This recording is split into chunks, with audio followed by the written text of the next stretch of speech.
Hey everyone, I'm Cristiano Ronaldo and welcome to another Go Natural English lesson. Today I'm going to dive into a pronunciation challenge that many English learners struggle with. This question came from a viewer who was curious about one of the trickiest yet most frequent sounds in American English. That sound is what I like to call the pirate sound. You know the one I mean. Imagine a pirate standing on a ship shouting, "Air." It's funny, but it's also the exact sound we're going to explore in this lesson. So picture me as a pirate if that helps you remember it better. That sound is important, and once you get it, your American pronunciation will improve significantly. We'll practice it step by step, so let's get started. Now the specific word that inspired this lesson is the word girl. It's such a common and useful word, and yet for many learners, it's one of the hardest to say clearly. Whether you're describing yourself or talking about a friend or joining a girls-only club like I used to joke about as a kid, it's important to know how to say it naturally. Let's break it down and really understand how your mouth should move and how your voice should work to create this sound accurately.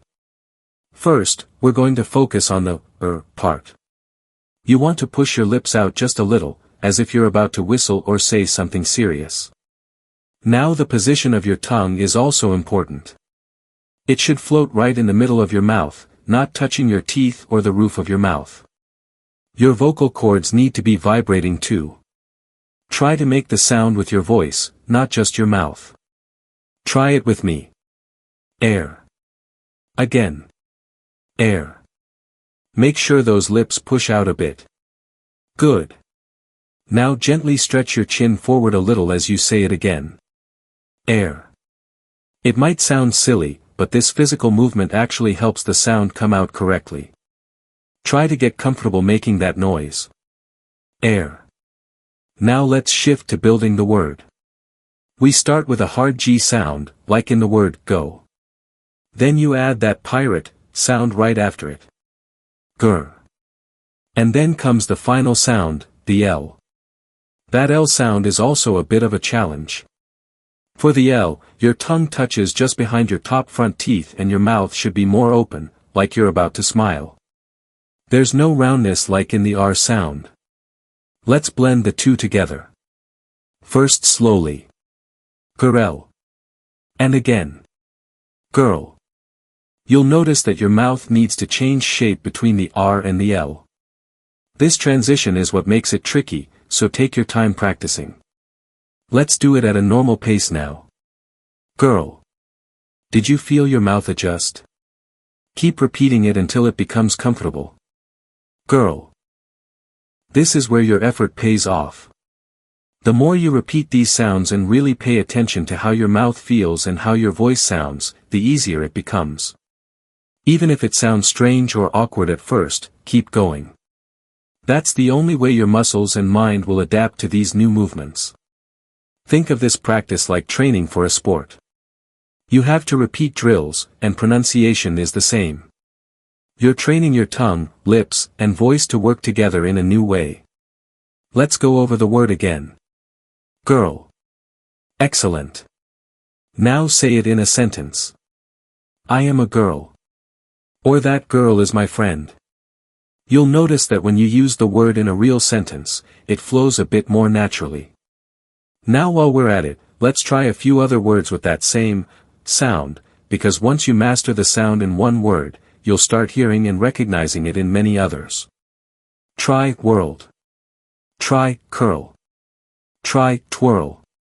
Notice how they all have that same R flavor in the middle. Practicing these related words helps you build muscle memory. Keep playing around with these sounds. Say them out loud. Record yourself.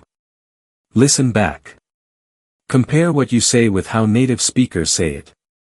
That feedback loop is powerful. Before we wrap up, here's a bonus tip. Use mirrors. Seriously. Look at your mouth while you speak. Watch how your lips move. Feel where your tongue is. This kind of visual and physical feedback helps you adjust and improve faster. Another idea is to mimic or shadow native speakers. Watch short clips of American shows or interviews. Pause, repeat, and try to copy exactly how they say the words. Especially the way they use the sound. You might feel silly at first, but this is exactly how you'll start sounding more like a native speaker. And remember, there's no pressure to be perfect. The goal is to improve steadily and build your confidence. Every time you say, girl, more clearly than before, that's a win. Every time you notice your lips forming the R sound naturally, that's progress. And every time someone understands you more easily, that's success. Keep going. Keep practicing. Keep listening. You've got this. Thank you so much for learning with me today. If you'd like even more English lessons, pronunciation tips, or just to hang out and keep learning together, come find me on my YouTube channel Mr. English Teacher. There you can grab a free ebook and discover lots of helpful resources designed to help you speak naturally and confidently. Until next time, keep practicing your sounds, especially that pirate. See you soon.